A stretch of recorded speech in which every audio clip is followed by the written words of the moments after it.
तो आज से शुरू होने जा रही है आपकी लाइनक्स की क्लासेस। सो मेरा नाम है जगबीर और आने वाली लगभग 30 क्लासेस के अंदर आप 100% लाइनक्स सीख जाएंगे अगर आपने सही से मेहनत की और प्रैक्टिस की। तो लाइनक्स के अलावा हम AWS, डेवऑप्स, पाइथन वगैरह की क्लासेस भी शुरू करेंगे, लेकिन सबसे पहले शुरुआत करते हैं लाइनक्स से। तो देखो, इस वक्त जो मार्केट के अंदर बहुत सारे लाइनक्स बेस्ड OS मौजूद हैं, like Red Hat, Linux OS, Ubuntu, CentOS वगैरह वगैरह, बहुत सारे लाइनक्स OS मौजूद हैं।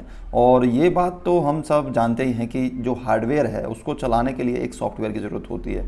देखा जाए तो ये जो OS हैं यानी ऑपरेटिंग सिस्टम है, like MS-DOS, window 8, 10, red Hat, Linux OS हो गया, उबंटू हो गया या फिर सेंटोस हो गया, ये सब सिस्टम बेस्ड सॉफ्टवेयर ही हैं जो कि पूरे सिस्टम को ऑपरेट करते हैं। वहीं बहुत सारे सॉफ्टवेयर एप्लीकेशन बेस्ड भी होते हैं, लाइक फोटोशॉप हो गया या फिर प्रीमियर प्रो हो गया या फिर VLC मीडिया प्लेयर हो गया, गूगल क्रोम हो गया। ये क्या है? ये एप्लीकेशन बेस्ड सॉफ्टवेयर हैं, ये सिस्टम बेस्ड सॉफ्टवेयर नहीं है। ठीक है, तो ऑपरेटिंग सिस्टम की अगर हम बात करें तो ऑपरेटिंग सिस्टम भी 3 तरह के हैं मेन, जिन पर हम बात करेंगे। तो पहले जो टाइप के ऑपरेटिंग सिस्टम हुआ करते थे वो होते थे सिंगल यूज़र सिंगल टास्क, यानी कि आपने अगर MS-DOS को अगर आपने कभी यूज़ किया हो तो उसके अंदर क्या था, एक ही यूज़र एक ही टास्क उसमें परफॉर्म कर पाता था। लेकिन फिर आता है जिसको हमने यूज़ किया है या फिर अभी भी हम यूज़ करते हैं, वो है single user multitask. Example window XP, Vista 7, 8, 10 जो भी विंडोज़ हैं, ये सब single user multitask based system हैं। और इसके अंदर क्या है कि आप म्यूजिक भी प्ले कर सकते हैं, इंटरनेट भी ब्राउज कर सकते हैं, फोटोशॉप भी चला सकते हैं, व्हाट्सअप भी चला सकते हैं, लेकिन यूज़र एक ही रहेगा। उसके बाद आता है नंबर 3 टाइप का operating system, multi user multitask. Example window server 2008, 2012, Unix, Linux. So देखो, लाइनक्स की जो शुरुआत हुई वो वैसे तो 1990 के आसपास हुई, लेकिन इसकी ऑफिशियल शुरुआत 1969 से हुई, जब पहला यूनिक्स बेस्ड OS मार्केट के अंदर आया और नाम था उसका मल्टिक्स। उसके बाद 1970 में दूसरा यूनिक्स बेस्ड OS मार्केट में आया, नाम था यूनिसीआईएस। और ये दोनों ऑपरेटिंग सिस्टम थे वो B लैंग्वेज के ऊपर लिखे गए थे। किसने लिखे थे? केन थॉमसन। क्या नाम था? केन थॉमसन। तो केन थॉमसन को इसीलिए फादर ऑफ B लैंग्वेज कहा जाता है। लेकिन उनके एक दोस्त और थे, डेनिस रिची।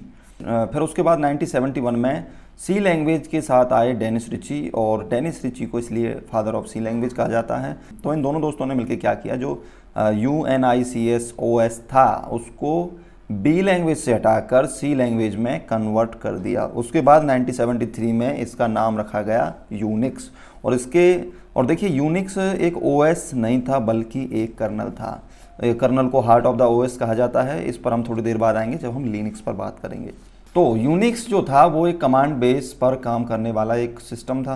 तो जिस कंपनी में केन थॉमसन और डेनिस रिची काम किया करते थे, उस कंपनी ने ये कर्नल यानी यूनिक्स को बेच दिया IBM, HP और सन माइक्रो सिस्टम जैसी कंपनीज को।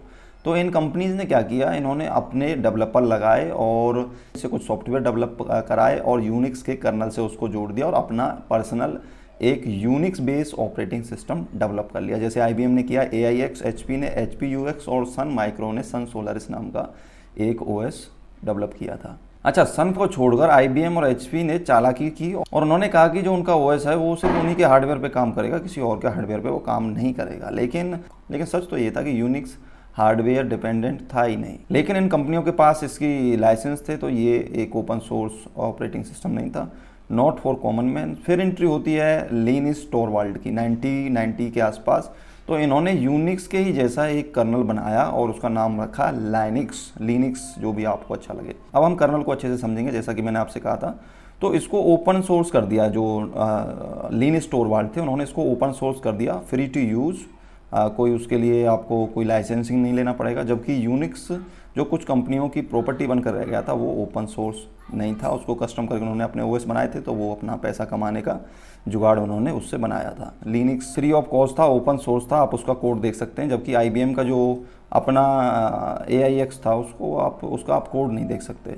तो अब समझते हैं कर्नल क्या होता है। सो मान लो कि आपका एक हार्डवेयर है, यानी कि एक डेस्कटॉप मान लो, तो उसको ऑपरेट करने के लिए एक OS की ज़रूरत पड़ेगी। तो OS को जब आप किसी हार्डवेयर के अंदर इंस्टॉल करते हो तो उसके अंदर कर्नल ऑलरेडी होता है और कर्नल ही एक OS को सही मायने में ऑपरेट करता है। सो कई सारे लोग समझते हैं कि लाइनक्स यूनिक्स एक OS है, तो ये हकीकत में OS है ही नहीं। ये क्या है? ये कर्नल हैं दोस्तों।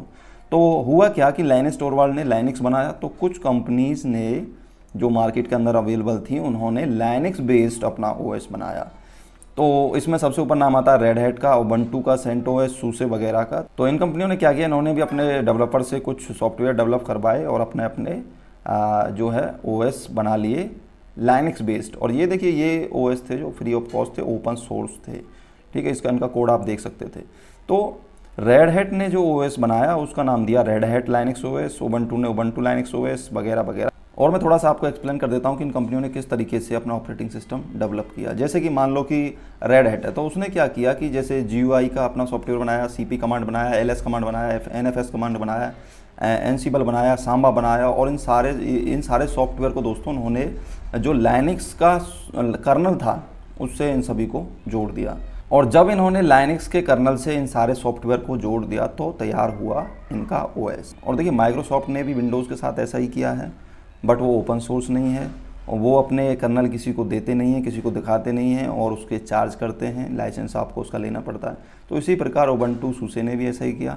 लेकिन फिर भी दोस्तों कुछ जगह रेड हैट पसंद किया जाने लगा, कुछ जगह उबंटू पसंद किया जाने लगा। अगर मैं आपको एग्जांपल दूं तो एक कंपनी है स्नैपड्रैगन जो मोबाइल प्रोसेसर्स बनाती है।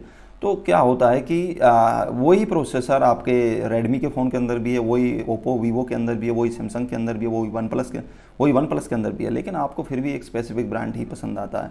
तो कंपनीज़ के अंदर पसंद किया गया रेड हैट का लाइनक्स ओएस और यूजर्स के द्वारा पसंद किया गया उबंटू लाइनक्स ओएस। मार्केट में इन कंपनियों ने अपना अपना एक कस्टमर बेस बनाया। तो आई होप अब तक आप समझ चुके होंगे कि सबसे पहले आता है हार्डवेयर, फिर आता है कर्नल, फिर आता है ओएस और उसके बाद आते हैं हम यानी कि यूज़र।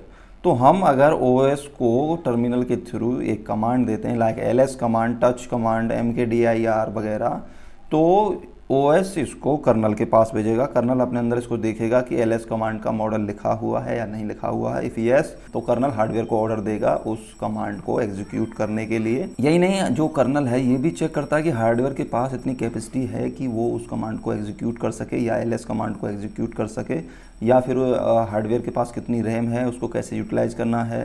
तो डिस्क से लेके CPU, रैम, सब कुछ ये जो कर्नल है ये मैनेज करता है। मोटा माटी जानकारी आई होप आपको मिल चुकी होगी। तो हम लोग यहाँ पर रेड हैट का ही लाइनक्स सीखेंगे। एंड इंपॉर्टेंट टॉपिक्स को अगर मैं आपको बता दूँ तो इंस्टॉलेशन हम सीखेंगे, ISO फाइल कैसे डाउनलोड करें, कैसे इंस्टॉल करें, बेसिक्स जितनी भी हैं, पावर ऑफ वगैरह, LS command, touch command, MKDIR या फिर ग्रैप कमांड, जो भी कमांड है सारी कमांड उसमें आ जाती हैं। यूजर क्रिएट कैसे करना है, ग्रुप कैसे बनाना है, डिस्क मैनेजमेंट क्या है, RPM यम क्या है, तो ये सब कुछ हम समझने वाले हैं और अच्छे से करना है दोस्तों। और एक रिक्वेस्ट मेरी है कि इस वीडियो को सीधा आप देखने से पहले ही डाउनलोड ना कर लें, उससे जो एल्गोरिदम है उस पर नेगेटिव इफेक्ट पड़ता है। तो प्लीज़ वीडियोज़ को पूरा देखें। ये जो कोर्स मैं आपको देने जा रहा हूँ पूरी तरीके से फ्री देने चाह रहा हूँ, फ्री ऑफ कॉस्ट है। तो मैं आपके पैसे बचा रहा हूँ, तो प्लीज़ वीडियोज़ को पूरा देखें और like share subscribe. Thank you so much. मिलेंगे अगली क्लास में। Bye bye.